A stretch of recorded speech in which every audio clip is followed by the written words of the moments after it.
पति और पत्नी का रिश्ता जो टोटली भरोसे और विश्वास पर टिका होता है, और जिस दिन ये भरोसा और विश्वास टूटता है उस दिन कई लोगों की जिंदगियां भी तबाह कर देता है।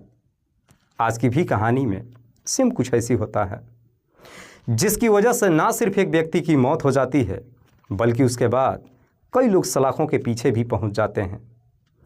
वाकई में दोस्तों, आज की जो कहानी है ये आपको भी सोचने और समझने पे मजबूर कर देने वाली है। नमस्कार, आदाब, मैं हसमुद्दीन और आप देख रहे हैं सफ़र क्राइम तक।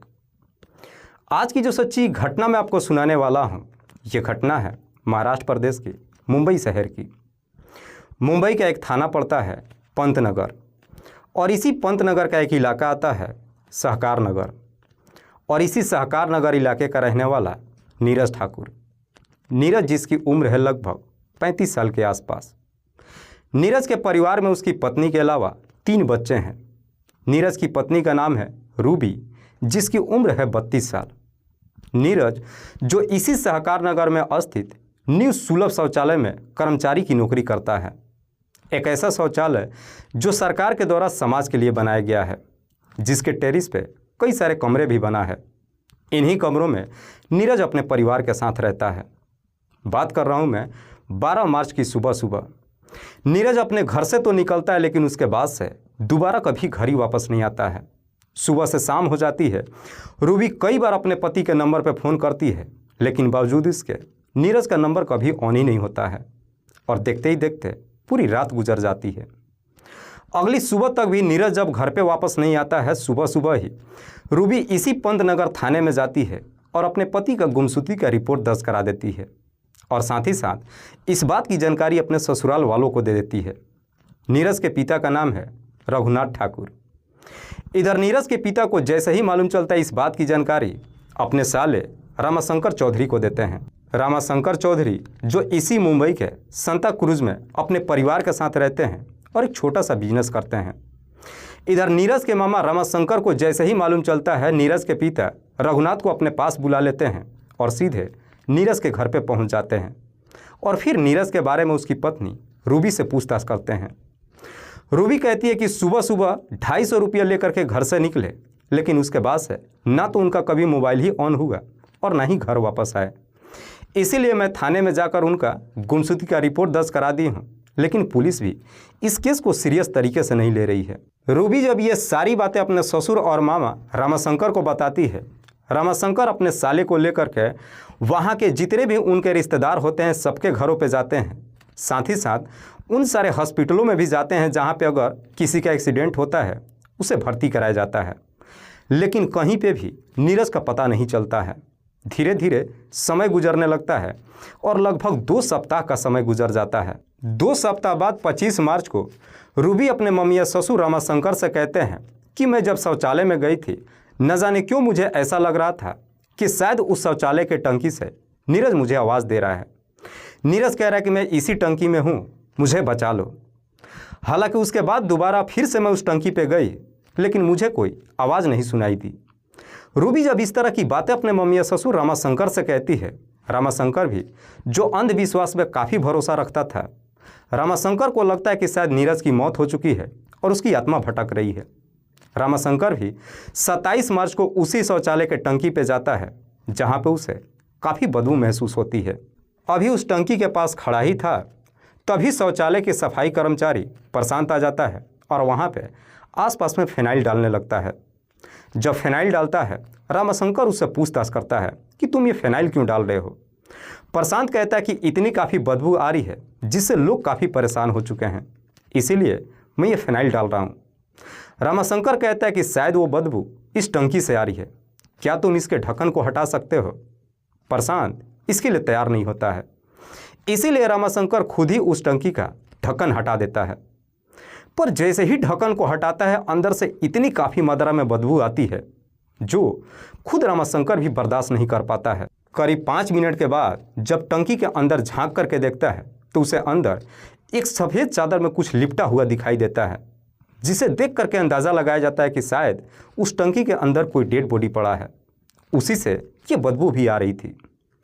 रामाशंकर जैसे इस तरह की नज़ारा देखता है, इस बात की जानकारी पंतनगर थाने में पुलिस को दे देता है।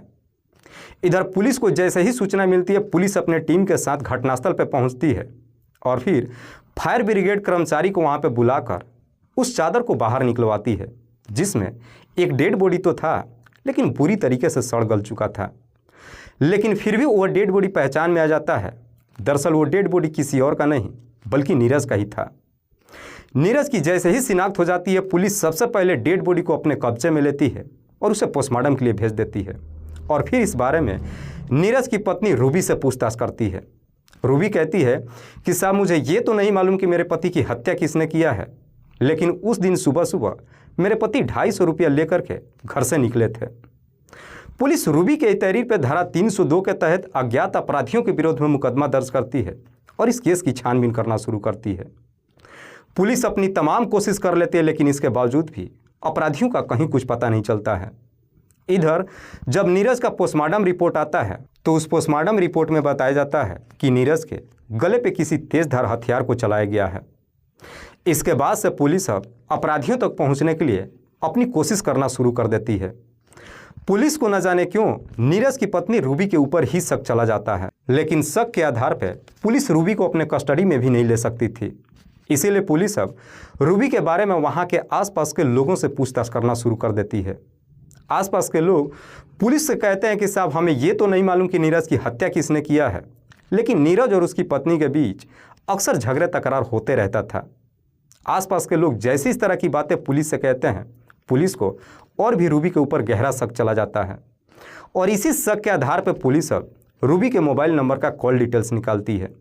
डिटेल्स को जब चेक करती है तो आखिरकार उसमें एक ऐसा नंबर मिल जाता है जिस पर रूबी लगातार पिछले कई महीनों से बातचीत करते आ रही थी। पुलिस जब उस नंबर का डिटेल्स निकालती है तो मालूम चलता है कि वो नंबर किसी संतोष झा के नाम पर रजिस्टर्ड है, जो बिहार प्रदेश का रहने वाला है। पुलिस को जैसे ही इस तरह का कॉल डिटेल्स मिल जाता है, पुलिस इसी डिटेल्स के आधार पर रूबी को अपने कस्टडी में ले लेती है और फिर संतोष के बारे में पूछताछ करती है। पुलिस रूबी के सामने जैसे ही संतोष का नाम लेती है, रूबी एकदम से डर जाती है और पुलिस के सवालों का कोई जवाब नहीं देती है, जिससे पुलिस को पूरा यकीन हो जाता है कि शायद रूबी अपने पति की हत्या के बारे में जरूर कुछ न कुछ जानती है। इसीलिए पुलिस अब रूबी के साथ सख्ती से पेश आना शुरू कर देती है। पुलिस जैसे ही अपना सख्ती दिखाना शुरू करती है, आखिरकार मजबूर होकर रूबी अपनी सच्चाई कबूल कर लेती है। लेकिन रूबी जब इस हत्या की पूरी कहानी बताती है तो वाकई में इसे सुनने के बाद किसी को भी अपने कानों पर यकीन ही नहीं होता है कि भला एक महिला इस हद तक अपने कदम को उठा सकती है। दरअसल इस कहानी की शुरुआत होती है घटना से ठीक लगभग 5 साल पहले। नीरज के पिता का नाम है रघुनाथ ठाकुर। रघुनाथ जो बिहार प्रदेश के मुजफ्फरपुर के रहने वाले हैं। रघुनाथ के टोटल 3 बच्चे हैं, जिसमें 2 बेटा और 1 बेटी। सबसे छोटा बेटा है नीरज। रघुनाथ अपने तीनों बच्चों की शादी कर चुके हैं और नीरज के 3 बच्चे हैं। रघुनाथ जो अपने बच्चों के साथ खेती किसानी करते हैं और बड़ी मुश्किल से अपने परिवार के साथ गुजारा करते हैं। इधर नीरज के भी जब 3 बच्चे हो जाते हैं, परिवार का गुजारा हो पाना काफ़ी मुश्किल हो जाता है। इसीलिए नीरज अब अपने बच्चों का एक बेहतर भविष्य बनाने के लिए एक दिन अपने परिवार से बातचीत करता है और कहता है कि मैं बाहर जाना चाहता हूँ और बाहर जाकर कोई नौकरी करना चाहता हूँ। नीरज जब बाहर जाने की बात कहता है, उसके घर वाले इसकी इजाज़त दे देते हैं और करीब 5 साल पहले नीरज इसी मुंबई शहर के संता क्रूज में रहने वाले अपने मामा के पास पहुंच जाता है।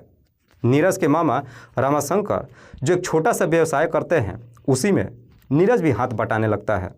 लगभग 2 सालों तक अपने मामा के साथ काम करता है। तभी 2 सालों बाद एक दिन नीरज की मुलाकात नरेन भाई सोलंकी से होती है। नरेन भाई जो इसी न्यू सुलभ शौचालय का मैनेजर है। नरेन भाई से जब बातचीत करता है, नरेन भाई नीरज को इसी शौचालय में कर्मचारी की नौकरी दे देता है। साथ ही साथ इस टेरिस पे जो कमरा होता है, उसमें से एक कमरा नीरज को भी मिल जाता है।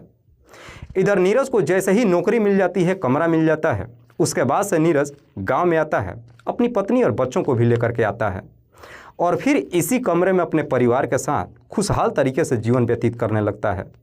जब 1 साल का समय गुजरता है, एक दिन नीरज अपने ही गाँव का दोस्त संतोष को बुला लेता है। संतोष जो नीरज का बचपन का दोस्त है और इसी सुलभ शौचालय में संतोष को भी नौकरी दिलवा देता है और बगल का कमरा संतोष को भी मिल जाता है। संतोष जो ऑलरेडी शादीशुदा नहीं है बल्कि उसके भी 2 बच्चे हैं।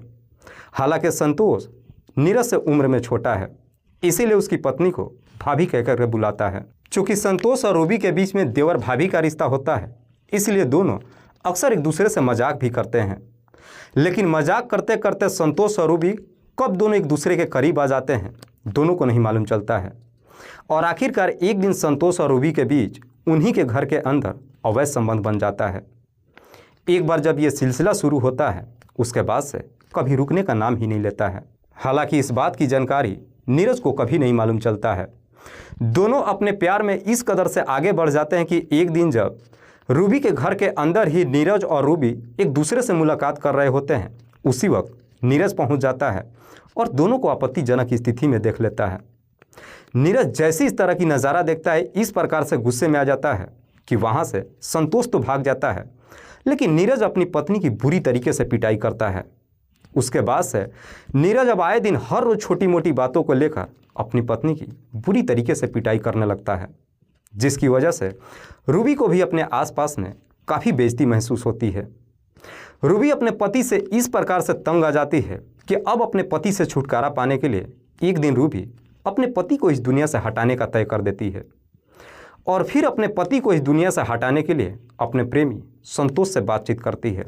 संतोष भी रूबी का साथ देने के लिए तैयार हो जाता है। दोनों मिलकर के नीरज को इस दुनिया से हटाने का तय तो कर देते हैं, लेकिन दोनों को ये समझ में नहीं आता है कि नीरज की डेड बॉडी को ठिकाने कहाँ पे लगाया जाए। तभी इधर रूबी के दिमाग में एक आइडिया आता है कि क्यों ना नीरज की डेड बॉडी को उसी के सुलभ शौचालय के टंकी में डाल दिया जाए।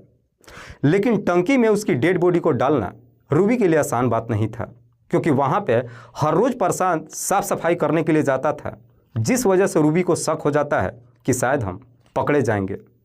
इस बारे में जब संतोष से कहती है, संतोष कहता है कि तुम कैसे भी करके प्रशांत को पटा लो। एक दिन संतोष और रूबी दोनों मिलकर के प्रशांत को बुलाते हैं और अपने पूरे प्लान के बारे में समझाते हैं, लेकिन प्रशांत इसके लिए तैयार ही नहीं होता है। इसीलिए रूबी अब प्रशांत को समझाते हुए कहती है कि अगर तुमने मेरा साथ दिया, बदले में हम तुम्हें 50,000 रुपये ही नहीं देंगे, बल्कि नीरज की जगह तुम्हारी नौकरी भी लग जाएगी। 50,000 रुपये और नौकरी की जब लालच देती है, प्रशांत भी उसकी बातों में आ जाता है और फिर तीनों मिल करके एक तारीख तय करते हैं। 12 मार्च की सुबह सुबह नीरज जब अपने घर से निकलता है, बाहर जा कर के शाम के वक्त काफ़ी मात्रा में दारू शराब पी करके घर पे पहुंचता है। रात्रि को जब घर पे पहुंचता है, खाना भी नहीं खाता है और काफ़ी गहरी नींद में सो जाता है। इधर नीरज जैसे ही गहरी नींद में सो जाता है, रूबी अपने सारे बच्चों को भी सुला देती है। उसके बाद से अपने कमरे के अंदर प्रशांत और संतोष दोनों को बुला लेती है। इधर प्रशांत और संतोष जैसे ही रूबी के घर के अंदर एंट्री करते हैं, प्रशांत नीरज का दोनों पैर पकड़ लेता है और संतोष नीरज के सीने पे जाकर के बैठ जाता है। इधर रूबी तुरंत ही अपने किचन से जाकर के एक तेज़धार हथियार निकाल कर लाती है और उस हथियार को नीरज के गले पे चला देती है, जिसकी वजह से नीरज की घटनास्थल पे ही मौत हो जाती है। उसके बाद से ये तीनों मिल करके उसी रात को नीरज की डेड बॉडी को नीचे लेकर के उतरते हैं और उसकी डेड बॉडी को वहीं के सुलभ शौचालय के टंकी में ले जा करके डाल देते हैं और ऊपर से ढक्कन बंद कर देते हैं। जैसे ही सुबह होती है, रूबी पंतनगर थाने में पहुंच जाती है और जा करके पुलिस वालों के सामने झूठ बोलती है कि मेरा पति कल सुबह से ही घर से निकला है, लेकिन अभी तक घर वापस नहीं आया है, और अपने पति का गुमशुदगी का रिपोर्ट दर्ज करा देती है। साथ ही इस बात की जानकारी अपने ससुर को भी दे देती है। लेकिन यहाँ पे पुलिस एक गलती कर देती है। काश अगर पुलिस उसी वक्त ही इस केस को सीरियस तरीके से ली होती तो शायद इस केस का खुलासा लगभग 15 दिन पहले ही हो चुका होता। वाकई में रूबी जब ये पूरी कहानी पुलिस को बताती है, पुलिस रूबी के ही तहरीर पर उसके प्रेमी संतोष और शौचालय कर्मचारी प्रशांत, इन दोनों को भी अपने कस्टडी में लेकर आती है। फिलहाल पुलिस ने इन तीनों आरोपियों को अपने कस्टडी में लेकर इन सब पे गंभीर धारा में मुकदमा दर्ज करके जेल भेज दिया है। दोस्तों, इस पूरी घटना के बारे में आप क्या सोचते हैं? आप अपनी राय हमें कमेंट बॉक्स में ज़रूर दीजिएगा। जाते जाते मैं आपको बता दूं कि कुछ मेरे व्यूअर्स हैं जो रोज़ाना मेरे इस वीडियो को देखते ही नहीं हैं, बल्कि अपना कीमती समय निकाल कर मुझे अपना प्यार भी देते हैं, जिनमें से एक का नाम है गफ़ार खान। गफ़ार खान जो दमाम सऊदी अरबिया में रहते हैं। दूसरे मेरे व्यूअर हैं ब्रज किशोर। ब्रज किशोर जो सैफई इटावा उत्तर प्रदेश के रहने वाले हैं। तीसरे मेरे व्यूअर हैं सन्नी अरोरा। सन्नी अरोरा जो द्वारका दिल्ली के रहने वाले हैं, लेकिन सन्नी अरोरा का ही एक दोस्त है जिनका नाम है पिंटू भरत।